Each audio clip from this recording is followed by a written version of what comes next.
క్రీస్తునందు ప్రియులారా, ఉదయకాల సమయంలో దేవుడు మనకిచ్చిన ఈ శ్రేష్టమైన సమయాన్ని బట్టి ప్రభువును స్తుతించి మహింపరిచేటువంటి భాగ్యం ప్రభు మనకు కలుగజేశాడు. అందుని బట్టి మనం ఎంతగానో ప్రభువును స్తుతించబద్దులమై ఉన్నాం. ఈ ఉదయకాల సమయంలో ఈ యొక్క ఫేస్బుక్ లైవ్ ద్వారా మనం దర్శించడానికి ప్రభు చూపిస్తున్నాడు కనుక ప్రతి ఒక్కరు కూడా దేవుని యొక్క సాన్నిధ్యమును అనుభవించడం కొరకై సిద్ధపాటు కలిగి ఉండి మన సమయాన్ని దైవ సాన్నిధ్యంలో దేవుని యొక్క ప్రసన్నతను అనుభవించడానికి ప్రతి ఒక్కరు కూడా ప్రభువు యొక్క ఆశతో ఎదురు చూడాలని దేవుని సేవకునిగా మిమ్మల్ని అందరినీ కూడా ప్రేమతో తెలియజేస్తూ ఉన్నాను. వచ్చిన ప్రార్థన చేసుకుని దేవుని యొక్క సాన్నిధ్యాన్ని అనుభవించడంలో ప్రార్థనలోను పాట ద్వారాను దేవుని యొక్క వాక్యం ద్వారాను ప్రభు మహిమపడతాం. ప్రార్థనతో ప్రారంభించుకుందాం.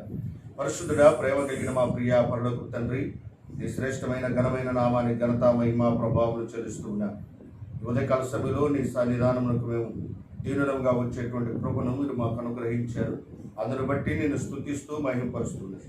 ఈ ఉదయకాల సమయంలో జరుగుతున్న ఈ ఫేస్బుక్ లైవ్ ద్వారా నాయన ఎందరైతే ప్రభావం వీక్షిస్తున్నారో అటు బిడ్డలందరినీ కూడా మీరు దీవించమని ప్రార్థిస్తున్నాను. మీరు కృప చూపించండి. కేవలం నీ నామానికి మహిమ తెచ్చుకోమని మమ్మల్ని మీ చేతులకు అప్పగించుకుంటూ ఈ ఫేస్బుక్ లైవ్ను మీ చేతులకు అప్పగించుకుంటూ దీని కొరకు ఉపయోగిస్తున్న పరికరములను టెక్నాలజీని మీ చేతులకు అప్పగించుకుంటూ మీరే మహిమ పొందమని ప్రార్థిస్తూ యేసు పరిశుద్ధ నామమున ప్రార్థిస్తూ ప్రభువాని సన్నిధానం అందరికీ కూడా సమర్పించుకుంటూ ఉన్నాము తండ్రి. ఆమేన్. ప్రభువైన యేసుక్రీస్తు నామములో మీ అందరికీ కూడా శుభములను తెలియజేస్తున్నాను. ఈ సమయంలో ప్రత్యేకమైన పాటలు పాడిన తర్వాత దేవుని యొక్క వాక్య భాగంలోనికి వెళ్దాం.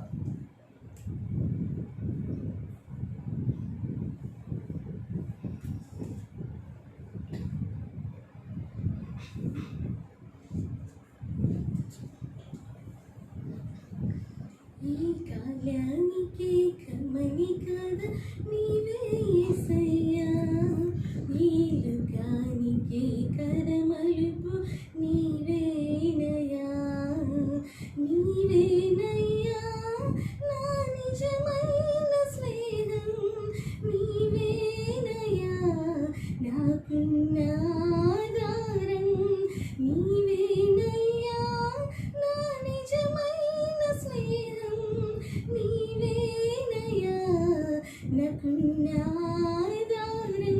ఈ కాలానికే కమ్మని కదా నీవే యేసయ్యా, ఈ లోకానికే కదమలుపు నీవేనయ్యా. అంధకారమైన నా జీవితములో నీ గొప్ప వెలుగుతో నన్ను నింపావు. అంధకారమైన నా జీవితములో నీ గొప్ప వెలుగుతో నన్ను నింపావు.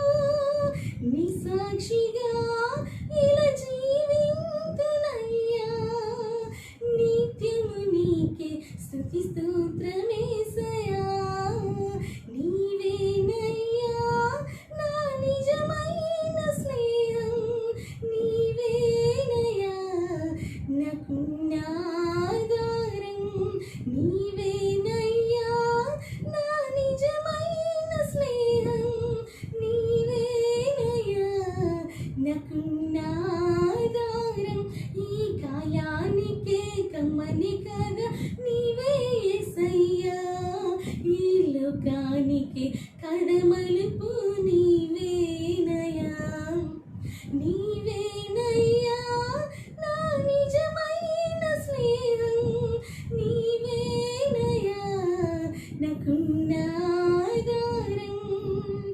మనుషులు మారినా మారని దేవుడవు, మహిళనా నీవే మహనీయుడవు.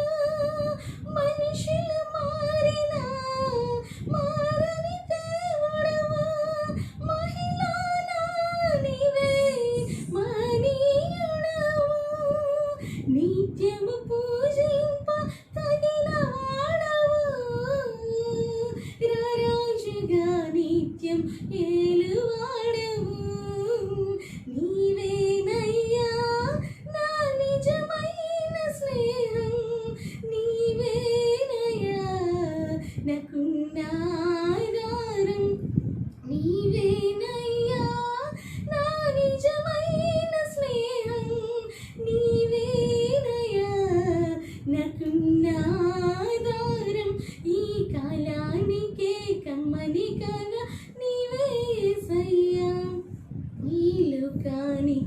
కరమలుపు నీవేనయా. హల్లెలూయా.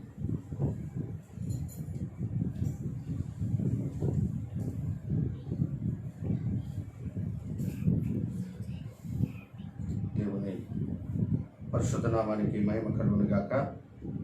దేవుడు మనకిచ్చిన ఈ శ్రేష్టమైన సమయాన్ని బట్టి ప్రభువును స్తుతించి ప్రభువును మహిమపరిచేటువంటి భాగ్యము దేవుడు మనకు అనుగ్రహించిన దాన్ని బట్టి మనం ఎంతగానో ప్రభువును స్తుతించి మహిమపరచబద్దులమై ఉన్నాం. కృష్ణుడు ప్రియులారా, కొంత సమయాన్ని దేవుని యొక్క వాక్య భాగాన్ని నేను మీ ముందు ఉంచాలని నేను ఆశపడుతూ ఉన్నాను కనుక ప్రతి ఒక్కరు కూడా దేవుని యొక్క వాక్యం వైపు శ్రద్ధగా ఆలకించాలని ప్రభు నామన మిమ్మల్ని దేవుని సేవకునిగా సూచిస్తూ దేవుని యొక్క ఆశీర్వాదాలు సమృద్ధిగా మీ మీదను మీ కుటుంబాల మీదను ఉండాలని దేవుని సేవకునిగా ఆశీర్వదిస్తూ ఉన్నాను. ఇంతకాలము దేవుడు మనల్ని కాపాడి భద్రపరిచి అనేక విషయాల్లో ప్రభు మనకు తోడుండి నడిపించుకుంటూ సహాయం చేస్తూ వచ్చాడు. అందుని బట్టి మనం ఎంతగానో ప్రభువును స్తుతించబద్దులమై ఉన్నాం. ఈ సమయంలో నేటి లేఖన భాగము ప్రభు మన కొరకై సిద్ధపరిచినటువంటి లేఖన భాగము ధ్యానం చేసుకొని ప్రార్థన చేసుకొని దైవ వాక్య భాగంలోనికి వెళ్దాం.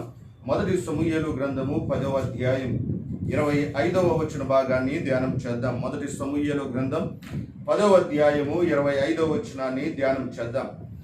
తరువాత సమూయేలు రాజ్యపాలనా పద్ధతిని జనులకు వినిపించి ఒక గ్రంథమందు వ్రాసి యెహోవా సన్నిధిని దానిని ఉంచెను. అంతటా సమూయేలు జనులందరినీ వారి ఇండ్లకు పంపివేసెను. సౌలును గిబియాలోని తన ఇంటికి వెళ్ళిపోయెను. దేవుని చేత హృదయ ప్రేరేపణ నొందిన శూరులు అతని వెంట వెళ్ళిరి. పనికి మాలిన వారు కొందరు ఈ మనుషుడు మనను ఎలాగూ రక్షింపగలడని చెప్పుకొనుచు అతన్ని నిర్లక్ష్యం చేసి అతనికి కానుకలు తీసుకుని రాగుండగా అతడు చెవిటివాడైనట్టు ఊరకుండెను. దేవునికి మహిమ కలుగును గాక. చిన్న ప్రార్థన చేసుకుని వాక్య భాగంలోనికి వెళ్దాం. పరిశుద్ధుడా, ప్రేమ కలిగిన మా ప్రియ పరలోకపు తండ్రి, నీ శ్రేష్టమైన ఘనమైన నామానికి ఘనత మహిమ ప్రభావములు చెల్లిస్తూ ఈ ఉదయకాల సమయంలో మీరు మాకు ఇచ్చిన శ్రేష్టమైన సమయాన్ని బట్టి నేను స్తుతిస్తూ మహిమపరుస్తూ ఉన్నాను. కొంత సమయాన్ని నీ వాక్యం వైపు మేము చూస్తూ ఉండగా నాతోనూ మా అందరితోనూ మీరు మాట్లాడమని నీ సేవకునిగా ప్రభువా నన్ను నేను మీ చేతులకు అప్పగించుకుంటూ ఉన్నాను. ఇదిగో నీ వాక్యము బలమైనది, నీ వాక్యము శ్రేష్టమైనది, నీ వాక్యము జీవము కలిగినటువంటి వాక్యము చేత నన్ను మమ్మల్ని అందరినీ కూడా మీరు దర్శించి ఎందరైతే ఫేస్బుక్ లైవ్ ద్వారా నీ వాక్యమును వినటానికి ఆశపడుతూ ఉన్నారు ప్రభా, వీక్షిస్తున్నటువంటి ప్రతి వీక్షకులను కూడా మీరు నీ యొక్క వాక్యం ద్వారా దర్శించమని ప్రార్థిస్తూ ఉన్నాను. చదవబడిన వాక్యాన్ని మీ చేతులకు అప్పగిస్తూ ఉండగా మీరు మాతో మాట్లాడమని మీకే ఘనత మహిమ ప్రభావములు చెల్లిస్తూ యేసు అతి పరిశుద్ధ నామమున ప్రార్థిస్తూ ఉన్నాము తండ్రి, ఆమేన్. కృష్ణునందు ప్రియులారా, ప్రభు అయిన యేసు క్రీస్తు శుభకరమైన నామములు మీ అందరికీ శుభములు తెలియచేస్తూ ఉన్నాను. దేవుడు మనకి శ్రేష్టమైన సమయాన్ని అనుగ్రహించి ఉండగా చాలా క్లుప్తంగా కొంత సమయాన్ని దేవుని యొక్క వాక్యాన్ని మీ ముందు ఈ ఉదయకాల సమయంలో పంచుకోవాలని నేను ఆశపడుతున్నాను. కనుక ప్రతి ఒక్కరు కూడా దేవుని యొక్క వాక్యాన్ని శ్రద్ధగా ఆలకించాలని దేవుని సేవకునిగా నేను మిమ్మల్ని బ్రతిమలాడుతున్నాను. ఇక చదవబడినటువంటి వాక్య భాగము నేటి వాక్య భాగము మొదటి సమూయేలు గ్రంథము 10వ అధ్యాయం 25వ వచన భాగాన్ని మనం జ్ఞాపకం చేస్తూ ఉన్నప్పుడు, తరువాత సమూయేలు రాజ్యపాలనా పద్ధతిని జనులకు వినిపించి ఒక గ్రంథమందు వ్రాసి యెహోవా సన్నిధిని దాని నుంచెను. అంతటా సమూయేలు జనులందరినీ వారి ఇండ్లకు పంపివేసెను అని వ్రాయబడి ఉంది. ఇక్కడ చదవబడిన వాక్యాన్ని మనం జ్ఞాపకం చేస్తూ ఉన్నప్పుడు సమూయేలు రాజ్య పరిపాలనా పద్ధతిని వ్రాసెను అని వ్రాయబడి ఉంది. ప్రపంచంలో మొట్టమొదటి కాన్స్టిట్యూషన్ రాజ్య పరిపాలనా పద్ధతిని వ్రాసినటువంటి వ్యక్తి ఎవరు అని అంటే అది ప్రవక్త అయినటువంటి, దీర్ఘదర్శి అయినటువంటి, న్యాయాధిపతి అయినటువంటి, దైవజనుడైనటువంటి సమూయేలు. బైబిల్ గ్రంథంలో మనం జ్ఞాపకం చేస్తూ ఉన్నప్పుడు బైబిల్ గ్రంథంలో రాజ్య పరిపాలనా పద్ధతిని the national constitution, the first national constitution written by Samuel. కనుక దేవుని యొక్క వాక్యంలో మనం జ్ఞాపకం చేస్తూ ఉన్నప్పుడు రాజ్యాలు ఎలాగున పరిపాలించబడాలి, ప్రపంచం యొక్క స్థితిగతులు ఎలాగున ఉండాలి అనేటువంటి విషయాలన్నీ కూడా బైబిల్ గ్రంథంలో దేవుడు బయలుపరిచినట్లుగానే మనం చూస్తాం.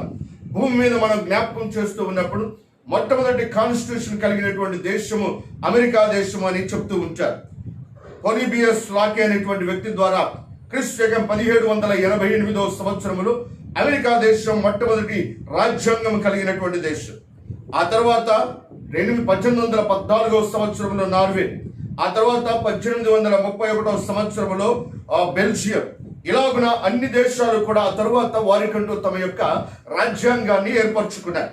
భారతదేశం కూడా 1950వ సంవత్సరం జనవరి 26వ తారీఖున national Indian constitution, the largest national constitution రాయబడి ఉంది. మనందరికీ తెలుసు ఆయన రాసినటువంటి వ్యక్తులు ఎవరో కూడా.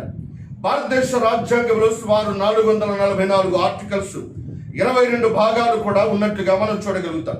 ఇలా ఉన్న ప్రతి దేశము కూడా రాజ్యాంగాన్ని వ్రాయించుకున్నాయి.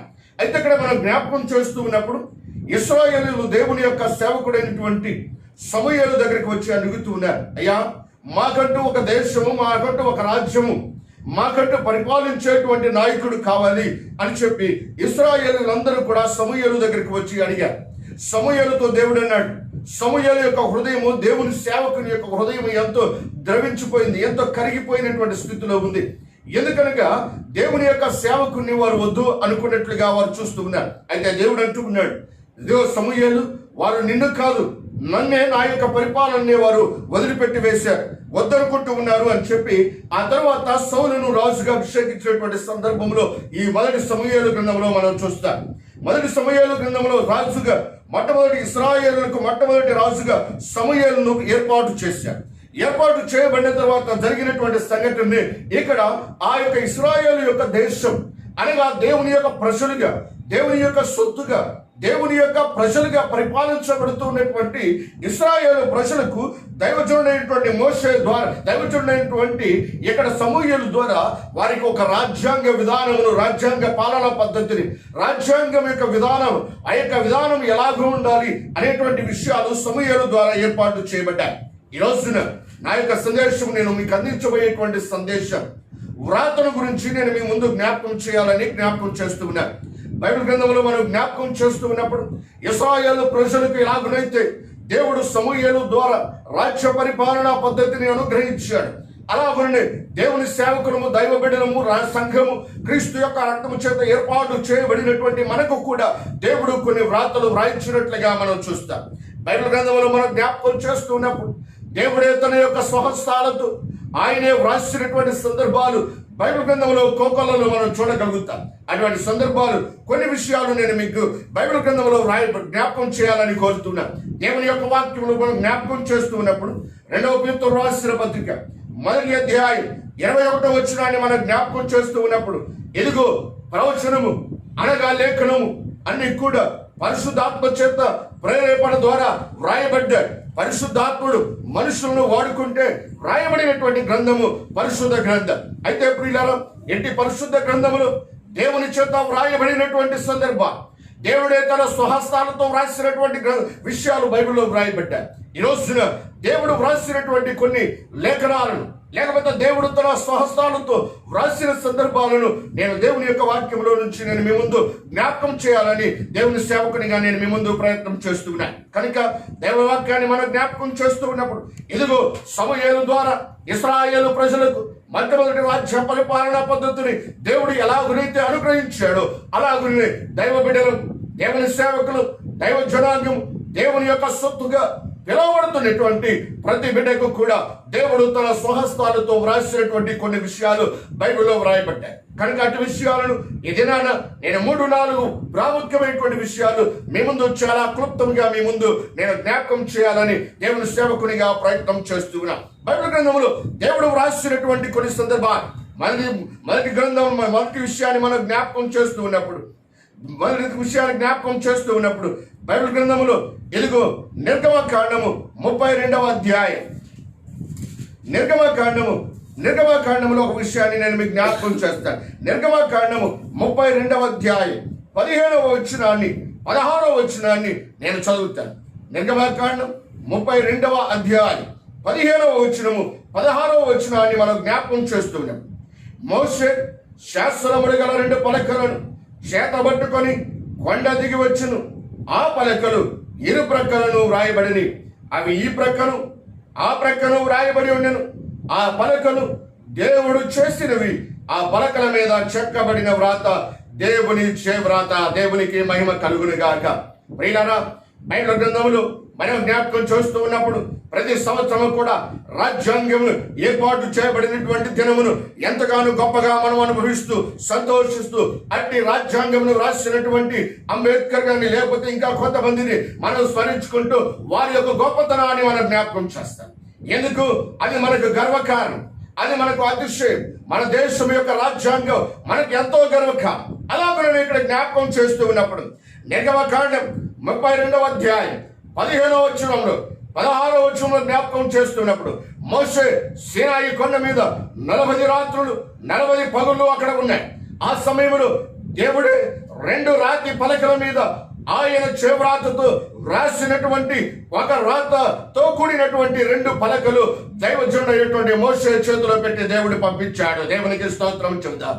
ఈ వ్రాత ఏ వ్రాత అని అంటే దేవుడు మనుషులకు ఇవ్వబడినటువంటి ధర్మశాస్త్రం, దేవుడి యొక్క వాక్యం, దైవాజ్ఞలు, దేవుడు ఇచ్చినటువంటి విధులు, దేవుడు ఇచ్చినటువంటి నియమాలు మనుషుని యొక్క జీవితాన్ని బాగు చేయడం కొరకై ప్రభువు మోషే దైవజనుడైనటువంటి మోషేకి ఇచ్చినటువంటి దేవుడే స్వహస్తాలతో వ్రాసి ఇచ్చినటువంటి చేవ్రాతతో కూడిన 2 రాతి పలకలు బైబిల్లో 16వ వచనం రాయబడి ఉంది. ఆ పలకలు దేవుడు చేసినవి. ఆ పలకల మీద చెక్కబడిన వ్రాత దేవుని చేవ్రాత. దేవునికి స్తోత్రం చెబుదాం. ప్రియులారా, దేవుని యొక్క వాక్యం, ధర్మశాస్త్రం మనుషులు కల్పిస్తే వచ్చినటువంటిది కాదు. దేవుని యొక్క వాక్యం ఆత్మచేత దైవజనులను ప్రేరేపించి మనుషులను దేవుడు వాడుకున్నాడు. కానీ మనుషులు దేవుని యొక్క వాక్యాన్ని వ్రాయలేదు. మనుషులను వాడుకొని ఒక ఆయుధముగా దేవుడు వాడుకొని దేవుడే ఆయన అందించినటువంటి గ్రంథమే పరిశుద్ధ గ్రంథము. దేవునికి మహిమ కలుగును గాక. ప్రపంచంలో ఎన్నో వేవేల గ్రంథాలు ఉన్నప్పటికీ కూడా ప్రపంచంలో ఒకే ఒకటి పరిశుద్ధ గ్రంథముగా, పవిత్ర గ్రంథముగా పిలువబడుతున్న గ్రంథం బైబిల్ గ్రంథం. అట్టి గ్రంథమును దేవుడు నీకు నాకు ఇచ్చిన ఆయన చేవ్రాతతో కూడిన గ్రంథము. దేవునికి స్తోత్రం చెబుతాం. ప్రియులారా, ఇలాగున ధర్మశాస్త్రము దైవజనుడు అయినటువంటి మోషేకు ఆయన అందించినటువంటి తన స్వహస్తాలతో వ్రాసినటువంటి గ్రంథమే ధర్మశాస్త్ర గ్రంథం. అదే నిర్గమకాండం 31వ అధ్యాయం 18వ వచనంలో జ్ఞాపకం చేస్తున్నాం. మరియు ఆయన సీనాయి కొండ మీద మోషేతో మాట్లాడుట చాలించిన తరువాత ఆయన తన శాసనములు గల 2 పలకలను అనగా దేవుని వ్రేలితో వ్రాయబడిన రాతి పలకలను అతనికి ఇచ్చెను. దేవునికి స్తోత్రం. ప్రభువునకు మహిమ కలుగును గాక. నా ప్రియమైన అన్నారా, దేవుని యొక్క వాక్యం అంటే ఇది ఆ మనుషులతోనూ లేకపోతే ఏదో నా కొంతమంది కూర్చొని వ్రాస్తూనే వచ్చింది కాదు. దేవుని యొక్క వాక్యము అంటే దేవుడే ఆయన యొక్క హృదయాన్ని బయలుపరిచినటువంటి సందర్భం. దేవుడే తన యొక్క చిత్తమును, దేవుడే తన యొక్క ఆలోచనను, దేవుడే మానవాళి ఎడల ఆయన కలిగి ఉన్న ప్రణాళికను మన ఎడల కలిగించి చూపించినటువంటి విషయమే దేవుని యొక్క ధర్మశాస్త్రం లేకపోతే దేవుని యొక్క వాక్యం. ఎందుకు దేవుని యొక్క వాక్యం మనకి ఇవ్వబడింది? దేవుని యొక్క వాక్యము మనకి ఇవ్వబడటంలో గల ఉద్దేశం ఏమిటి అని మనం జ్ఞాపకం చేస్తున్నప్పుడు ధర్మశాస్త్ర గ్రంథము ఎప్పుడూ కూడా మనుషులను క్రమం చేయటానికి, మనుషులను సరిచేయటానికి, మనుషులను ఒక విధానంలో ఒక పద్ధతిలో నడిపించడానికి దేవుడు తన ధర్మశాస్త్రాన్ని ఇచ్చాడు. దేవునికి స్తోత్రం చెబుదాం. ఇదే ధర్మశాస్త్రముల గురించి బైబిల్ గ్రంథంలో మనం జ్ఞాపకం చేస్తూ ఉన్నప్పుడు నిర్గమకాండం 34వ అధ్యాయం 28వ వచనంలో రాయబడి ఉంటుంది. నిర్గమకాండం 34వ అధ్యాయం 28వ వచనంలో జ్ఞాపకం చేస్తూ ఉన్నప్పుడు ఆయన అంటాడు కదా, ఇదిగో అవి నిబంధన వాక్యములు అంటాడు. అవి నిబంధన వాక్యములు. మనుషునికి దేవునికి మధ్య జరిగినటువంటి నిబంధన. దేవుని యొక్క వాక్యం అంటే భూమి మీద జీవిస్తున్న మనుషునికి, పరమందు ఉన్నటువంటి దేవునికి మధ్య కలిగినటువంటి ఒక నిబంధన. దేవుడు మనుషులతో చేసిన నిబంధన ఈ దేవుని యొక్క వాక్యం అయి ఉన్నది. దేవునికి స్తోత్రం చూద్దాం. ప్రియులారా, అట్టి దేవుని యొక్క వాక్యం, అట్టి ధర్మశాస్త్రమును దేవుడు నీకు నాకు ఎందుకు ఇచ్చాడు అని అంటే నిన్ను నన్ను మనందరినీ కూడా సరిచేసి క్రమముగా దేవుని మహిమార్థమై జీవించగలిగినటువంటి బిడ్డలుగా ఉండాలి అని చెప్పి దేవుని యొక్క క్రమమును నేర్పించడానికి ఇవ్వబడిన గ్రంథమే దేవుని యొక్క ధర్మశాస్త్ర గ్రంథం. ప్రియులారా, బైబిల్ గ్రంథములో దేవుని యొక్క వాక్యాన్ని జ్ఞాపకం చేస్తూ ఉన్నప్పుడు 1 కొరింథీయులకు రాసిన పత్రికలో 14వ అధ్యాయం 33వ వచనంలో వ్రాయబడి ఉంటుంది. ఏమని వ్రాయబడి ఉంటుందో చూస్తా, దేవుడు సమాధానమునకు కర్తయే కానీ అల్లరికి కర్త కాడు. ఆయన సమస్తమును కూడా క్రమముగాను, మర్యాదగాను, సమాధానముగాను, నెమ్మదికరముగాను, దీవెనకరముగాను జరిగించడానికి ఆయన ఇష్టపడేటువంటి వాడు. కనుకనే బైబిల్ గ్రంథములు దేవుని యొక్క వాక్యము నిన్నేం నడిపిస్తూ ఉంది, దేవుడు వ్రాసి ఇచ్చినటువంటి ఈ గ్రంథము నీ జీవితంలో ఏం చేస్తుంది అని అంటే, దేవుని యొక్క వాక్యము నిన్ను సరిచేస్తుంది, దేవుని యొక్క వాక్యము నీకు నెమ్మదిని కలుగజేస్తుంది, దేవుని యొక్క వాక్యము నీకు ఆదరణ ఇస్తుంది, దేవుని యొక్క వాక్యము నీ జీవితంలో నెమ్మదిని సంతోషమును కలుగజేస్తుంది. శ్రమలో ఉన్నావా, దేవుని యొక్క ధర్మశాస్త్ర వాక్యము నీ జీవితంలో ఆదరణ కలిగించేటువంటి వాక్యమై ఉంది. దేవునికి మహిమ కలుగును గాక. ప్రియులారా, అంటే వాక్యముల గురించి బైబిల్లో వ్రాయబడి ఉంది.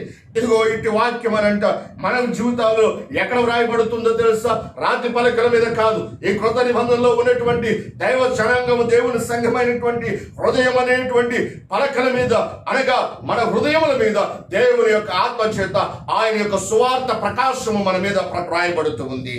అందుకొరకే బైబిల్ గ్రంథములో ఫిలిప్పీలకు వ్రాసిన పత్రికలో వ్రాయబడి ఉంది. ఫిలిప్పీలకు రాసిన పత్రిక 3వ అధ్యాయం 16వ వచనంలో రాయబడి ఉంటుంది. ఫిలిప్పీలకు రాసిన పత్రిక 3వ అధ్యాయం 16వ వచనంలో రాయబడి ఉంటుంది. అయితే అయినను ఇప్పటి వరకు మనకు లభించిన దాన్ని బట్టి మనము క్రమముగా నడుచుకుందాము. దేవునికి స్తోత్రం చూద్దాం. ఏం చేయాలి? దేవుడు మనకిచ్చిన ధర్మశాస్త్రం, దేవుడు మనకిచ్చిన సందేశం ఏంటో తెలుసా? మనము క్రమముగా నడవటానికి, క్రమముగా నడుచుకొని సమస్తమును కూడా క్రమముగా నడుచుకునేటువంటి వారంగా ఉండాలి. ఏ క్రమము? గలతీ 2:14 ప్రకారం సువార్త సత్య క్రమము చొప్పున మనం నడవాలి. బైబిల్ గ్రంథములు సువార్త సత్య క్రమం, దేవుని యొక్క సువార్త సత్యము ఒక క్రమమైనటువంటిది. అట్టి క్రమముగా మనం నడవాలని వ్రాయబడి ఉంది. గలతీ 5:25 ప్రకారం ఆత్మను అనుసరించి మనమందరము కూడా క్రమముగా నడవాలి అని చెప్పి దేవుని యొక్క వాక్యం రాయబడింది. ప్రియులారా, ఈ రోజున దేవుని యొక్క సేవకులమైనటువంటి మనం, దైవ జనాంగమైనటువంటి మనం ఎలాగున మనం జరిగించాలి అని అంటే 2వ దినవృత్తాంతముల గ్రంథములో ఒక మాట వ్రాయబడి ఉంది. 2వ దినవృత్తాంతముల గ్రంథం 29వ అధ్యాయం, 2వ దినవృత్తాంతముల గ్రంథం 29వ అధ్యాయం 35వ వచనాన్ని మనం ధ్యానం చేస్తున్నప్పుడు, 2వ దినవృత్తాంతముల గ్రంథం 29వ అధ్యాయం 35వ వచనమును మనం జ్ఞాపకం చేస్తూ ఉన్నప్పుడు అక్కడ వ్రాయబడి ఉంది, సమాధాన బలి పశువుల క్రొవ్వును, దహన బలి పశువులను, దహన బలులకు ఏర్పడిన పానార్పణములను సమృద్ధిగా ఉండెను. ఇలాగున యెహోవా మందిర సేవ క్రమముగా జరిగెను. ఈ కార్యం అప్పటికప్పుడే జరిగినందున దేవుడు జనులకు సిద్ధపరిచిన దాన్ని చూచి హిజ్కియాయు జనులందరూ కూడా సంతోషించని అని వ్రాయబడి ఉంది. దేవునికి స్తోత్రం చూద్దాం. ఏంటి? దేవుని యొక్క మందిరము అనగా దైవ వాక్యానుసారముగా పరిచర్య అనేది మన ఇష్టానుసారముగా, బోధ అనేది మన ఇష్టానుసారముగా, దేవుని యొక్క వాక్యం అనేది మన ఇష్టానుసారముగా మనం చేయటానికి వీలు లేదు. బైబిల్లో వ్రాయబడి ఉంది, దేవుడు ఇశ్రాయేలుకు మోషే ద్వారా బయలుపరిచినటువంటి మందిర సేవ విషయమంతా కూడా క్రమముగా జరిగింది అని వ్రాయబడి ఉంది. ఈ రోజున సంఘము, దైవ జనాంగం, దేవుని బిడ్డలమైనటువంటి మనము, దేవుడు మనకిచ్చినటువంటి ఆయన వ్రేలితో వ్రాసినటువంటి మొట్టమొదటి వ్రాత దేవుని యొక్క ధర్మశాస్త్రం.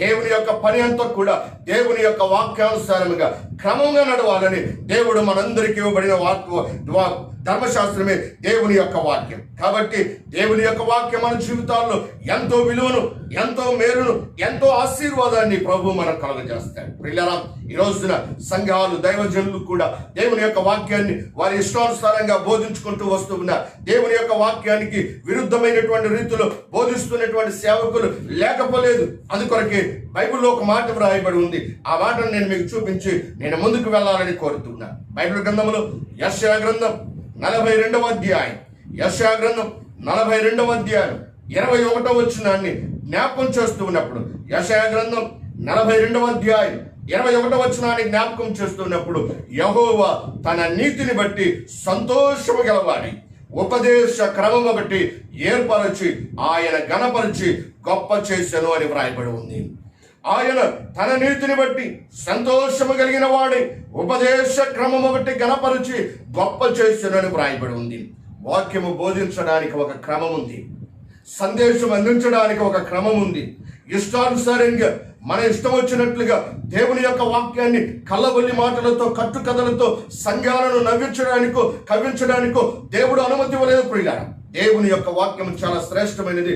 అట్టి వాక్యానికి దేవుడు క్రమమును ఏర్పరిచాడు. అట్టి క్రమమునంట దేవుడు గొప్ప చేసి గణపరచును అని వ్రాయబడి ఉంది. కనుక దేవుని యొక్క వాక్యం మన జీవితాల్లో క్రమముగా మనను నడిపించి మనను బలపరచడానికి దేవుడు ఏర్పాటు చేసినటువంటి మొట్టమొదటి వ్రాత, దేవుడు వ్రాసిన వ్రాత దేవుని యొక్క ధర్మశాస్త్రం. అది దేవుని చేవ్రాతతో వ్రాయబడి ఉంది. దేవుని యొక్క వాక్యం అంటే మనుషుల వల్ల కలిగింది కాదు. ఈ గ్రంథము దేవుడే మానవాళి యొక్క జీవితాలను ఆశీర్వాదాన్ని మేలును కలిగించడానికి ప్రభువు నీకు నాకు మనందరికి ఇచ్చినటువంటి గ్రంథమే దేవుని యొక్క ధర్మశాస్త్ర గ్రంథము. దేవునికి స్తోత్రం చూద్దాం ప్రియులారా. అలాగున దేవుని యొక్క ధర్మశాస్త్ర గ్రంథములు దేవుడు మనకిచ్చిన మేలులు, ఆశీర్వాదాలు, ఆయన వ్రాసినటువంటి ఆశీర్వాదాలు బైబిల్ గ్రంథములు దేవుని యొక్క వాక్యం ద్వారా అనేక విషయాలు వ్రాయబడ్డాయి. ప్రకటన గ్రంథంలో మనం చదివినప్పుడు ఇదిగో ఈ ప్రవచన వాక్యములు చదువువాడును, వాటిని విని అందులో రాయబడిన సంగతులను గ్రహికునివాడును ధన్యుడు అని ప్రకటన గ్రంథం 1వ అధ్యాయం 3వ వచనం రాయబడి ఉంది. దేవుడు మనకిచ్చిన ఈ ధర్మశాస్త్రం ఆయన చేవ్రాతతో ఆయన వ్రాసినటువంటి ఈ గ్రంథము ఏమిటి అని అంటే దేవుడు మనకిచ్చినటువంటి తన దైవ లేఖనము. కనుక మొట్టమొదటిగా ఆయన మనుషులకు ఏమిస్తూ ఉన్నాడు, ఆయన వ్రాసిన వ్రాత ఏమిటి అని అంటే దేవుడు మొట్టమొదటిగా మనుషులకు దేవుడు తన ధర్మశాస్త్రం ఇచ్చాడు, తన వాక్యాన్ని అందించాడు. రెండవదిగా ప్రభు రాసినటువంటి రెండవ సందర్భాన్ని బైబిల్ గ్రంథంలో మనం జ్ఞాపకం చేస్తూ ఉన్నప్పుడు దానియేలు గ్రంథం 5వ అధ్యాయం, దానియేలు గ్రంథం 5వ అధ్యాయం 4-5 వచనాలు మనం ధ్యానం చేస్తున్నప్పుడు అక్కడ ఒక మాట వ్రాయబడి ఉంది. ఆ మాటను కూడా నేను చదివి వినిపిస్తాను. దానియేలు గ్రంథం 5వ అధ్యాయం 4-5 వచనాలు చదువుతాను. వారు బంగారు వెండి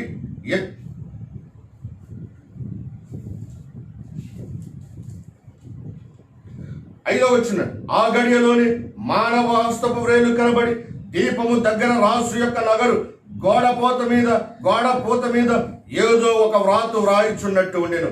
రాజు ఆ హస్తము వ్రాయుట చూడగా అతని ముఖము వికారమాయను.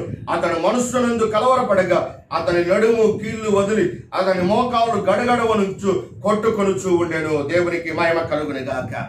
రాజు అయినటువంటి బెల్షస్సరు బబులోను సామ్రాజ్యమును పరిపాలిస్తున్నటువంటి రాజు, బలమైనటువంటి రాజు. ఆ కాలంలో బబులోను దేశము అంటే ప్రపంచ దేశాలు గడగడలాడిపోతున్నటువంటి సందర్భం. అటువంటి సందర్భాన్ని మనం జ్ఞాపకం చేస్తూ ఉన్నప్పుడు రాజు అయినటువంటి బెల్షస్సరు ఎదుగో దేవుని యొక్క మందిరంలో ఉన్నటువంటి ఉపకరణములన్నీ కూడా ఆలయంలో నుండి ఉపకరణములన్నింటినీ కూడా తీసుకుని వచ్చి తన యొక్క సేనాధిపతులతో అధికారులతో కలిసి ద్రాక్షారసమును త్రాగుతూ ఆనందిస్తూ మద్యపానం చేత సంతోషిస్తూ ఉండగా అటువంటి సందర్భంలో దేవుని యొక్క ఒక వ్రేలు వచ్చి గోడ మీద ఒక వ్రాత వ్రాయటం ప్రారంభించింది. దేవునికి స్తోత్రం చూద్దాం. దేవుని యొక్క సేవకునిగా ఇక్కడ జ్ఞాపకం చేస్తూ ఉన్నప్పుడు ఆయన సంతోషిస్తూ ఆనందిస్తూ సంతోషిస్తూ ఉండగా 5వ అధ్యాయం 4వ వచనంలో రాయబడి ఉంది, దేవతలు స్తుతించుతూ ద్రాక్షారసము త్రాగుచుండగా ఆ గడియలోనే మానవ హస్తపు వ్రేలు కనబడి దీపము దగ్గర రాజు యొక్క నగరు గోడపోత మీద ఏదో ఒక వ్రాత వ్రాయుచూ ఉన్నట్టుండెను. రాజు ఆ హస్తము వ్రాయట చూడగా అతని ముఖము వికారమైపోయాను. దేవునికి స్తోత్రం చూద్దాం.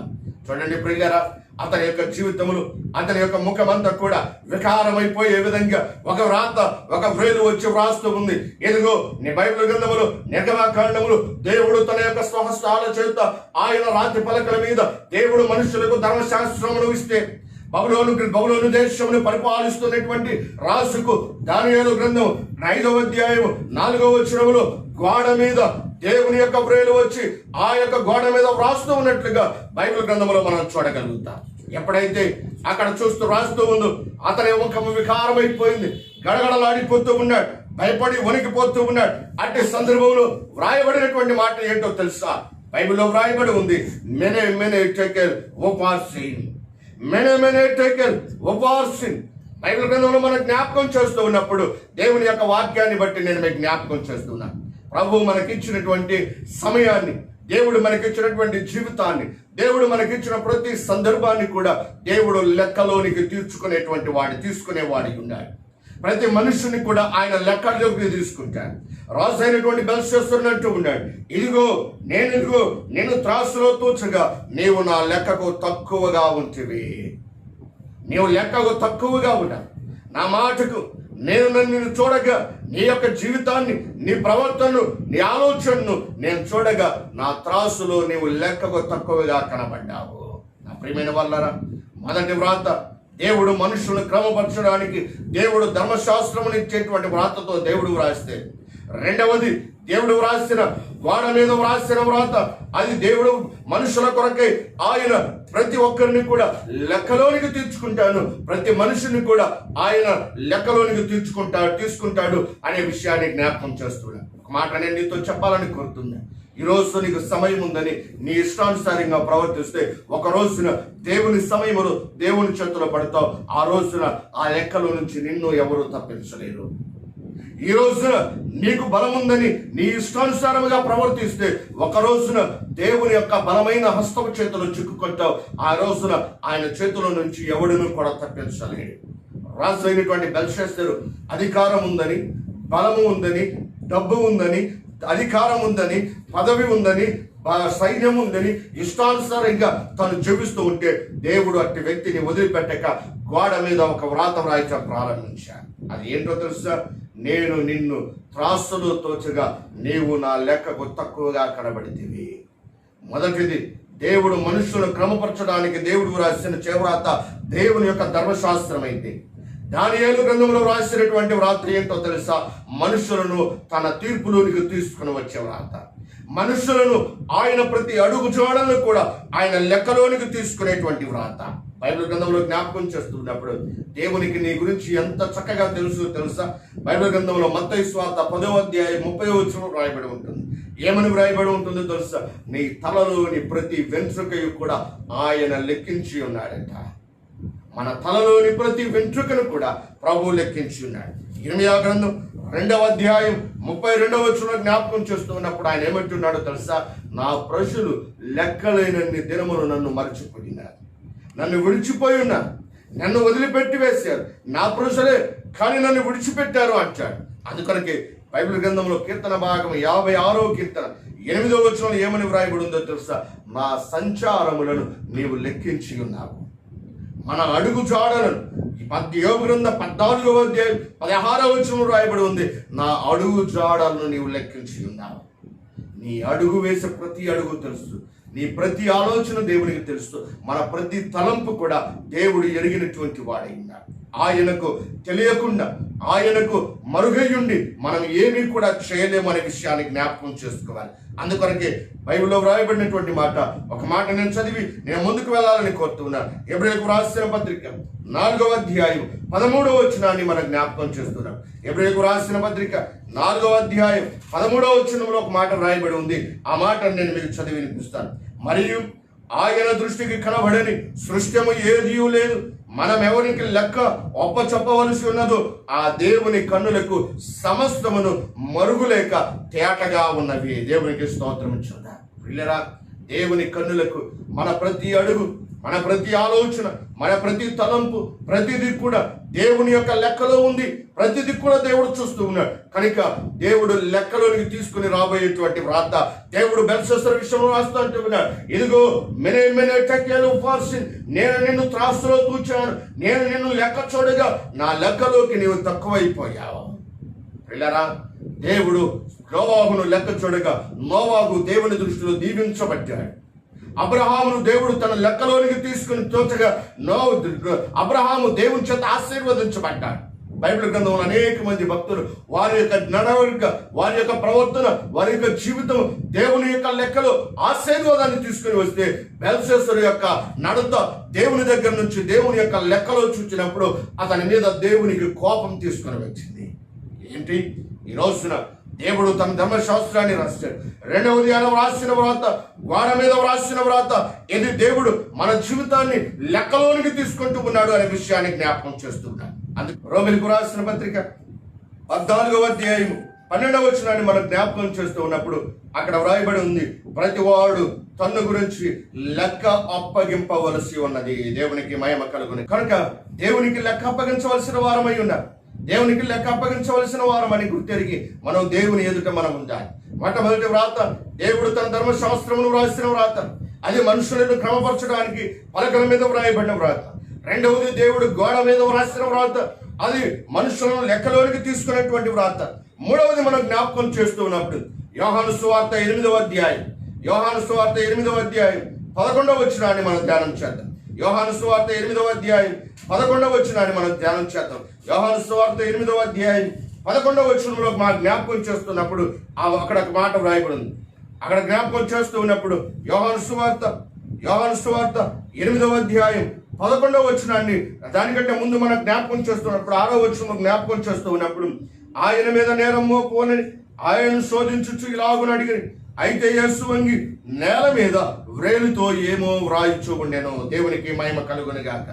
వారు ఆయనను పట్టు వదలక అడుగుచుండగా ఆయన తల ఎత్తి చూచి, మీలో పాపం లేనివాడు మొట్టమొదట ఆమె మీద రాయి వేయవచ్చునని వారితో చెప్పి మరలా వంగి నేల మీద వ్రాయిచుండెను.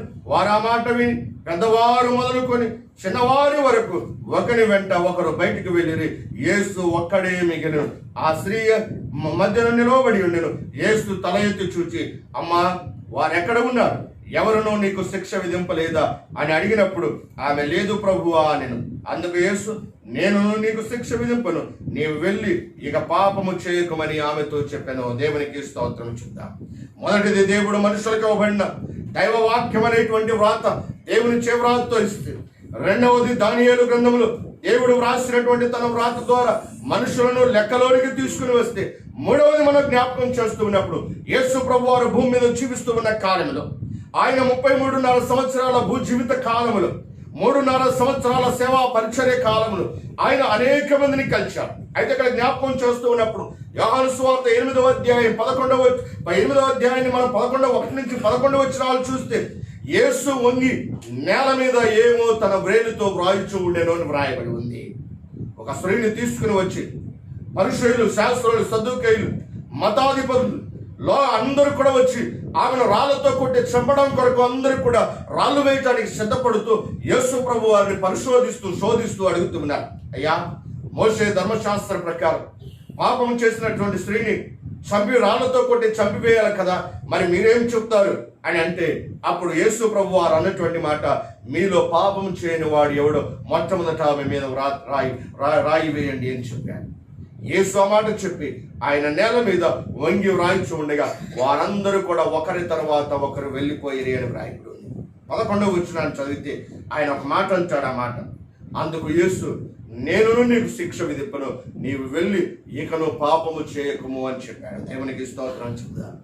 మొదటిది, నిన్ను క్రమపరచడానికి దేవుడు తన యొక్క ధర్మశాస్త్రాన్ని ఇస్తే.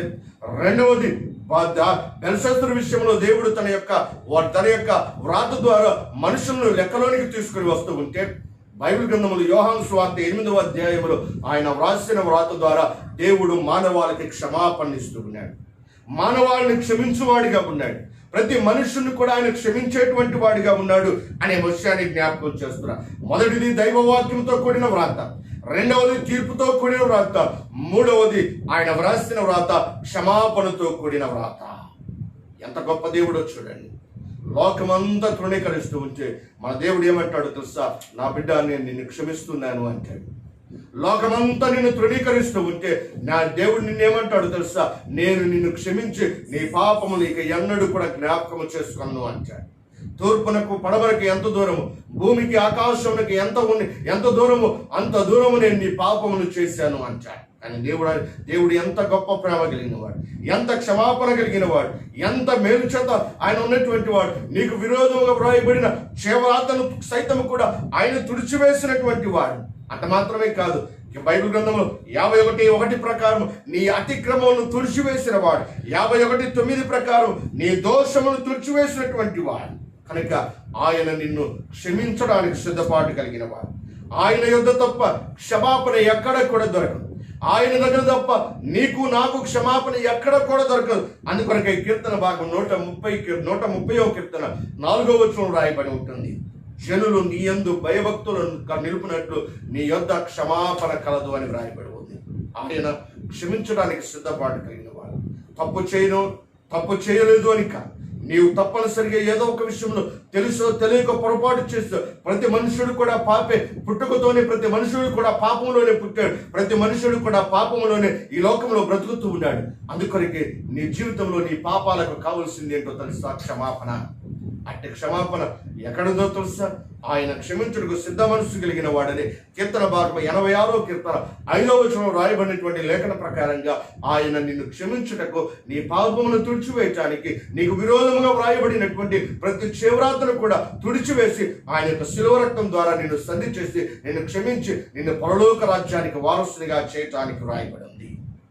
మొట్టమొదటిది నిన్ను క్రమపరచడానికి దేవుడు ధర్మశాస్త్రం ఇస్తే, రెండవది నీ యొక్క అడుగుజాడలను లెక్కించి ఆయన తీర్పులోనికి తీర్చేటువంటి వ్రాత రెండవది రాస్తే, మూడవది ఆయన నీ కొరకు నా కొరకు ఆయన క్షమాపణ ఇచ్చేటువంటి వ్రాత. ఎంత వ్రాత, ఎంత గొప్ప ఆశీర్వాదం!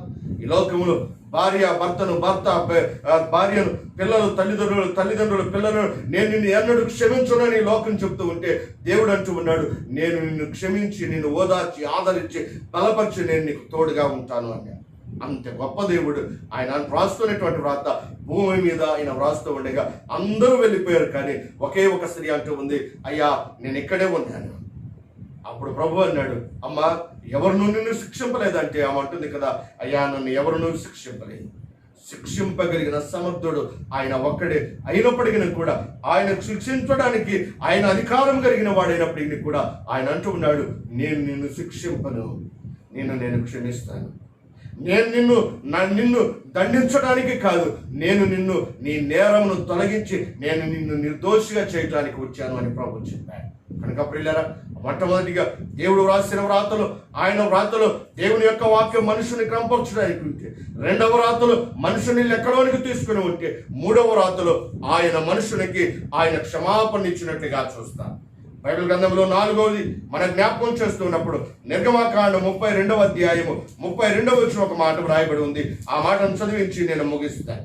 నిర్గమకాండం 32వ అధ్యాయం 32వ వచనం జ్ఞాపకం చేస్తున్నప్పుడు అక్కడ భక్తుడైనటువంటి మోషే ప్రార్థన చేస్తున్నాడు, అయ్యో నీవు వారి పాపమును ఒకవేళ పరిహరించుదువా, లేని ఎడల నీవు వ్రాసిన నీ గ్రంథములో నుండి నా పేరు తుడిచివేయమని బతిమాలు కొనుచున్నాను. ప్రియులారా, మొట్టమొదటిది ఆయన పలకల మీద రాశాడు, రెండవది గోడ మీద రాశాడు, మూడవ రాత భూమి మీద రాశాడు, నాలుగవ రాత ఎక్కడ రాశాడో తెలుసా? ఆయన ముందు ఉన్నటువంటి జీవ గ్రంథంలో రాశాడు. దేవునికి స్తోత్రం. చూద్దాం. భక్తుడైనటువంటి మోషే అంటూ ఉన్నాడు, అయ్యా నీవు నీ చేతితో నీవు రాసిన నీ జీవ గ్రంథములో నుంచి, నీ గ్రంథములో నుండి నా పేరు తుడిచివేయి. ఈ ప్రజలను క్షమించకపోతే అయ్యా నీవు రాసిన నీ గ్రంథము ఎక్కడ ఉంది? ఈ గ్రంథం బైబిల్ గ్రంథములు ప్రకటన గ్రంథంలో జ్ఞాపకం చేస్తున్నప్పుడు ఆ గ్రంథమును విప్పడానికి ఎవడు కూడా యోగ్యుడు కాడు, ఒక్కడే ఆయనే వధించబడినటువంటి గొర్రెపిల్ల అయినటువంటి క్రీస్తు. అదే ప్రకటన గ్రంథంలో మనం జ్ఞాపకం చేస్తూ ఉన్నప్పుడు ప్రకటన గ్రంథం 21వ అధ్యాయం 27వ వచనం వ్రాయబడిన జ్ఞాపకం చేస్తున్నప్పుడు నీ గ్రంథమందు వ్రాయబడినటువంటి వారే నీ రాజ్యంలోనికి వారసులని వ్రాయబడి ఉంది. ప్రకటన 13:8 ప్రకారం ఎవరి పేరైతే జీవ గ్రంథమందు వ్రాయబడదు అట్టి వారికి పరలోక రాజ్యంలో వారసులు స్వాస్థ్యము లేదు, వారు నరకంలోనికి పడద్రోయబడదురు అని వ్రాయబడి ఉంది. ప్రకటన గ్రంథం 3వ అధ్యాయం 5వ వచనంలో ఆయన జీవ గ్రంథములో అని వ్రాయబడి ఉంది. కనుక దేవుని యొక్క పేర్లు మన జీవ గ్రంథములో మనుషులమైనటువంటి మన పేర్లు ఎవరు వ్రాస్తారు అంటే దేవుడే తన హస్తముతో వ్రాస్తాడు. అందుకొరకే ఫిలిప్పీ 4:3లో వ్రాయబడి ఉంది, ఇదిగో వారి సహకారుల పేర్లు జీవ గ్రంథమందు వ్రాయబడ్డాయి. నేను ఒక మాట నిన్ను చివరిగా అడగాలని కోరుతున్నాను. దేవుడు నీకు ధర్మశాస్త్రం నుంచి నిన్ను సరిచేయడానికి ప్రయత్నం చేశాడు. దేవుడు నీ ప్రతి అడుగును కూడా లెక్కలోనికి తీసుకొని నిన్ను నన్ను ఆయన తీర్పు తెచ్చడానికి లెక్కలోనికి తీసుకుంటూ ఉన్నాడు. ఆయన భూమి మీద వ్రాసి మనుషులను క్షమించడానికి నేను సిద్ధమే, నా దగ్గర నువ్వు నిలవబడితే అన్నాడు. అంత మాత్రమే కాదు, ఆయన జీవ గ్రంథంలో నీ పేరు నా పేరు రాసి నిత్యము కూడా ప్రభుత్వం ఉండేటువంటి భాగ్యాన్ని ప్రభు నీకు నాకు అనుగ్రహిస్తున్నాడు. అట్టి వ్రాతతో కూడినటువంటి ప్రేమతో కూడినటువంటి ప్రభు దగ్గరికి నువ్వు రాగలుగుతావా? ఆయన వ్రాసిన వ్రాతలో ఉన్న మర్మముని నువ్వు గ్రహించగలిగితే ఈ దినమున నీకు నీ కుటుంబానికి గొప్ప ఆశీర్వాదం దీవెన కలుగుతుంది. తలవంచండి, ప్రార్థన చేద్దాం. నేను ఇంతటితో నా మాటలు ముగించాలని ఆశపడుతూ ఉన్నాను. కనుక దేవుడు మిమ్మల్ని మీ కుటుంబాలను దీవించినట్లుగా ప్రార్థనతో నేను ముగించాలని ఆశపడుతున్నాను.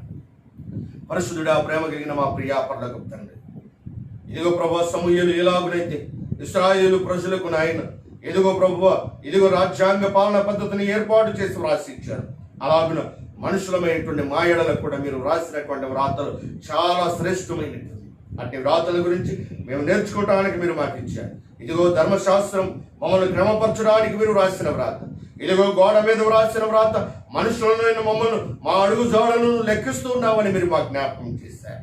ఇదిగో భూమి మీద వ్రాసినటువంటి వ్రాత అయ్యా, ఇదిగో మేము ఎంతటి ఘోర పాపులమైన మమ్మల్ని క్షమించడానికి సిద్ధ మనస్సు కలిగిన వాడవని మరొకసారి మాకు జ్ఞాపకం చేస్తూ మీ ప్రేమను మీరు మా ఇంట్లో బయలుపరిచినందుకే నీకు వందనాలు. క్షమించడం మాత్రమే కాదు, నీ స్వస్థాలతో జీవగ్రంథంలో నా పేరు మా పేర్లు వ్రాసి నీతో కూడా నిత్య రాజ్యములు పాలిభాగస్తులయ్యే కృపను మీరు మాకు ఇస్తున్నందుకే నిన్ను స్తుతిస్తూ ఉన్నా. ఎవరైనా ప్రభు అట్టి కృప నుంచి దూరమైపోతే వారితో మీరు మాట్లాడి నీ వాక్యం ద్వారా నీ సన్నిధానంలోకి వారిని పిలుచుకోవడమని ప్రార్థిస్తుంది.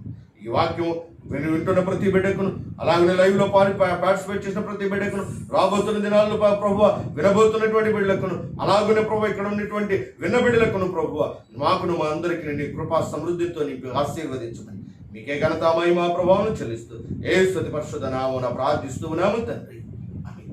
పరమ తండ్రి అయిన దేవుని యొక్క ప్రేమయు కుమారుడైన యేసుక్రీస్తు వారి పరిశుద్ధాత్మక నిన్న సహవాసం దీవెన ఆశీర్వాదం వాక్యమున ప్రతి బిడ్డకును ఇప్పుడు నీళ్లకు సదాకారము తోడై ఉండి నడిపించి ఆశీర్వదించునుగాక.